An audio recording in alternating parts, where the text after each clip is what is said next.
அது கர்நாடகத்தை சேர்ந்த நபர் இல்லை, அவர் ஆந்திராவை சேர்ந்தார். அங்கே போய் தொழில் தான் செஞ்சுட்டு இருக்காரு. எனக்கு ஏதோ இது இல்லை அது வந்து நீங்கள் அவர் இங்கே தமிழ்நாட்டில் வேலை பார்க்க போகிறது இல்லையா, அவர் டெல்லியில் தான் இருக்க போகிறார்.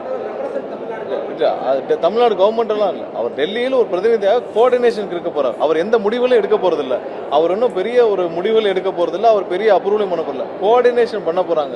ஸோ அதில் தெரிஞ்சு. வணக்கம் மக்களே, அமைச்சர் நிர்மல் குமார் பேசினதை நீங்கள் கேட்டிருப்பீங்க.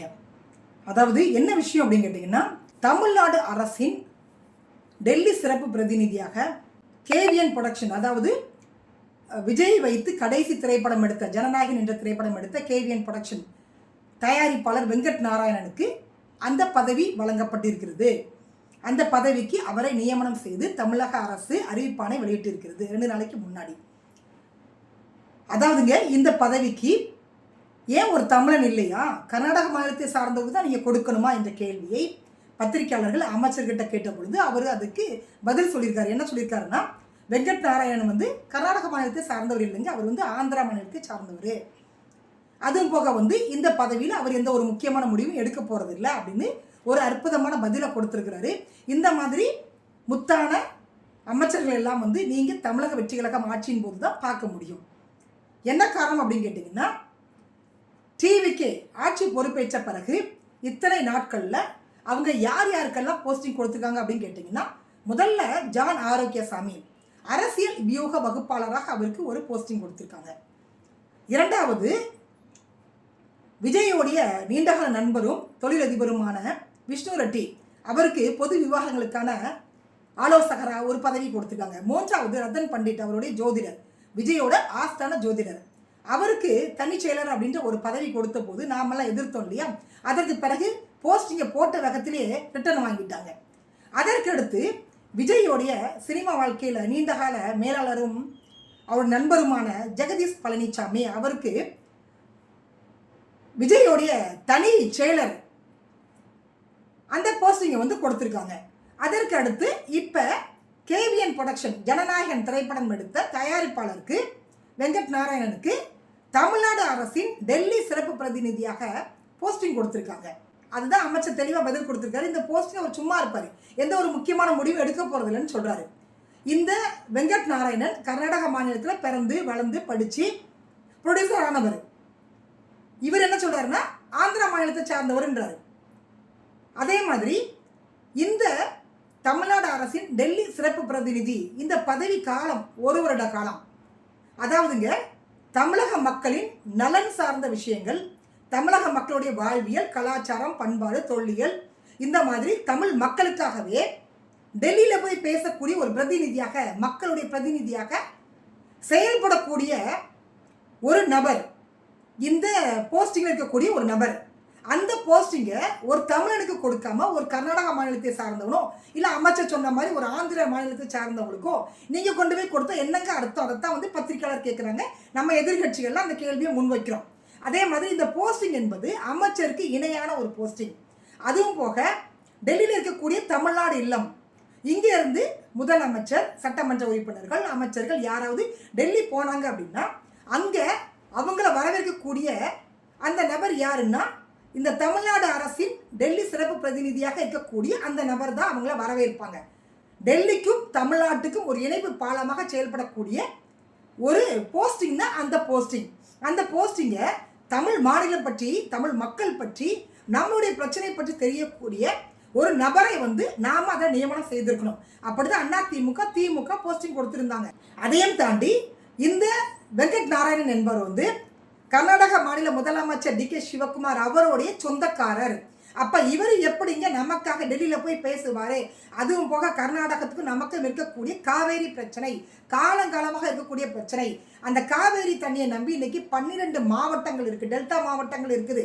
அப்போ கர்நாடகத்தில் பிறந்து வளர்ந்த DK சிவகுமாருக்கு சொந்தக்காரரான ஒரு நபர் வந்து தமிழ்நாட்டு மக்களுக்காக, தமிழ்நாட்டு விவசாயிகளுக்காக எப்படி டெல்லியில் போய் பேசுவார் என்ற ஒரு கேள்வி நமக்கு வருது.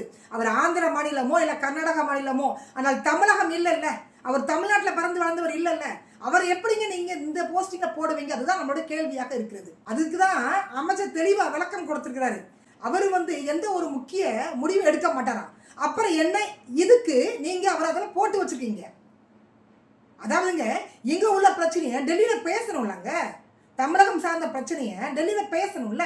நமக்கும் கேரளாக்கும் பிரச்சனை இருக்கு, முல்லை பெரியார் பிரச்சனை இருக்கு, நமக்கும் கர்நாடகாவுக்கும் பிரச்சனை இருக்கு, நமக்கும் ஆந்திராவுக்கும் பிரச்சனை இருக்குது. தமிழ்நாட்டில் பிறந்து வளர்ந்தவர்களால் மட்டும்தானங்க நம்ம பிரச்சனையை டெல்லியில போய் பேச முடியும், நமக்கான அந்த நிதியை வாங்கி தர முடியும், நமக்கான அந்த நீதியை வாங்கி தர முடியும். அதை விட்டுட்டு அந்த போஸ்டிங்கை நாங்கள் சும்மா தான் போட்டு வச்சுருக்கோம், அவர் எந்த ஒரு முக்கியமான முடிவு எடுக்க மாட்டாருன்னா அப்புறம் என்ன வெங்காயத்துக்கு நீங்கள் அவரை போட்டு வச்சுருக்கீங்க ஒரு கேள்வி வருமா வராதா?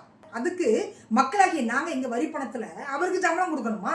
அந்த கேள்வி வருமா வராதா? அவரை கூட வந்து அமைச்சர் வந்து பதில் சொல்லிட்டு இருக்கிறாரு. அதையும் தாண்டி தமிழகத்தில் 38லேருந்து 40 துறைகள் இருக்குது. இந்த 40 துறைகளுக்கும் பட்ஜெட் தாக்கல் பண்ணும் பொழுது மத்திய அரசு நிதி ஒதுக்கீடு பண்ணுவாங்க.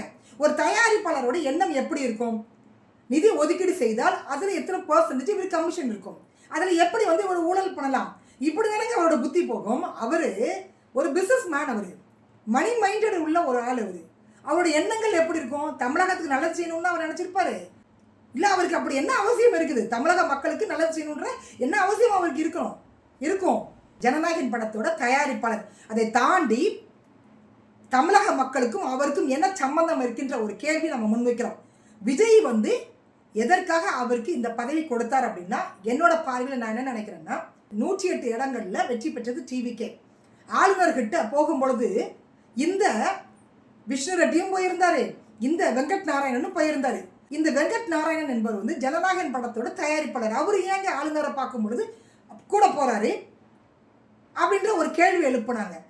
அவர் சர்க்கிள் இருக்கக்கூடிய யாரெல்லாம் நாம குறிப்பிட்டு கேள்வி கேட்டோமோ அவங்களுக்கெல்லாம் வந்து இன்னைக்கு அரசு பதவியை கொடுத்து நம்ம கேட்ட கேள்விக்கு பதில் கொடுத்துருக்கிறாரு. ஆமா, அவர் அரசு பதவியில் இருக்காரு, அதனால தான் நான் கூட்டு போனேன். இனிமேல் நீங்க கேள்வி கேட்க முடியுமா அப்படின்ற ரீதியில தான் இன்னைக்கு ஒவ்வொருத்தருக்கா போஸ்டிங் கொடுத்துருக்கிறாரு விஜய். அதாவதுங்க விஜயோடைய அம்மா அப்பாவுக்கு தாய்மொழி வந்து தமிழ் கிடையாது. அவங்க அப்பா சந்திரசேகர் பேசும்போது சொல்லியிருக்காரு தெளிவாக, அவங்க அம்மா சோபா சந்திரசேகர் பேசும்போது ரொம்ப தெளிவாக சொல்லியிருக்காங்க, நாங்கள் வந்து ஆந்திராவிலேருந்து இங்கே படைப்பு தேடி வந்தாங்க தமிழகத்துக்கு அப்படின்னு. தமிழே அவங்களுக்கு தெரியாது, இங்கே வந்து கற்றுக்கிட்டவங்க தான். அதனால் அந்த விசுவாசத்தை காட்டுவதற்காக தான் ஆந்திராவில் இருக்கக்கூடியவங்களுக்கு போஸ்டிங் கொடுக்குறது, கர்நாடகா மாநிலத்தில் இருக்கக்கூடியவங்களுக்கு போஸ்டிங் கொடுக்குறது. பிழைப்பு தேடி தமிழகம் வந்த விஜய் குடும்பத்துக்கு விஜய் படத்தை பார்க்கறதுக்கு தமிழக மக்கள் வேணும், விஜய்க்கு ஓட்டு போட தமிழக மக்கள் வேணும். ஆனால் அரசு பதவிகளில் அவர் தெலுங்கு மக்களுக்கு வந்து போஸ்டிங் கொடுப்பாரு, கர்நாடகா மக்களுக்கு போஸ்டிங் கொடுப்பாரு. இது என்னங்க நியாயம்? நமக்கு விளங்கவே இல்லை. அதுவும் போக இந்த தமிழ்நாடு அரசின் சிறப்பு பிரதிநிதி அதோடைய பதவி காலம் அப்படின்றது 1 வருட காலம். வேணும்னா இவங்க வந்து நீட்டிப்பு செய்துக்கலாம். இந்த 5 வருடங்களும் கண்டிப்பாக அவர் நிரந்தரமாக தமிழ்நாடு அரசின் டெல்லி சிறப்பு பிரதிநிதியாக இருப்பார். கேட்டால் மக்களுடைய வரி பணத்தில் நான் 1 ரூபாய் எடுக்க மாட்டேன், எடுத்தாலும் நான் விட மாட்டேன் அப்படின்னு சொல்லிட்டு இவர் போட்டு வச்ச ஆட்கள் எல்லாமே வந்து இவருக்கு தேவையான ஆட்களை போட்டு வச்சுட்டு நாம் அதுக்கு நம்மளோட வரி பணத்துலேருந்து சம்பளம் கொடுக்கணும். இன்னும் கொஞ்ச நாள் போச்சுனாக்கா விஜய்க்கு முடி வெட்டுறவங்களுக்கு அரசு பதவி கொடுப்பாங்க, விஜயோட காஸ்டியூம் டிசைனருக்கு அரசு பதவி கொடுப்பாங்க, அவர் ஷூ வாங்குற கம்பெனி ஓனருக்கு அரசு பதவி கொடுப்பாங்க. இந்த மாதிரி அவருக்கு தேவையான ஆட்கள், அவருக்கு சேவை பண்ணக்கூடிய ஆட்களுக்கெல்லாம் அரசு பதவி கொடுத்துட்டு நாம் நம்ம வரி பணத்துலேருந்து சம்பளமாக கொடுத்துட்டு, ஆனால் அவர் என்ன சொல்லுவார்னா மக்கள் வரி பணத்தை நாங்கள் தொடவே மாட்டோம்னு சொல்லுவார். ஏங்க இந்த பதவிக்கு தமிழகத்தில் யாருமே தகுதியான ஆளே இல்லையா? விஜய்க்கு விசுவாசமாக தமிழகத்தில் யாருமே இல்லையா?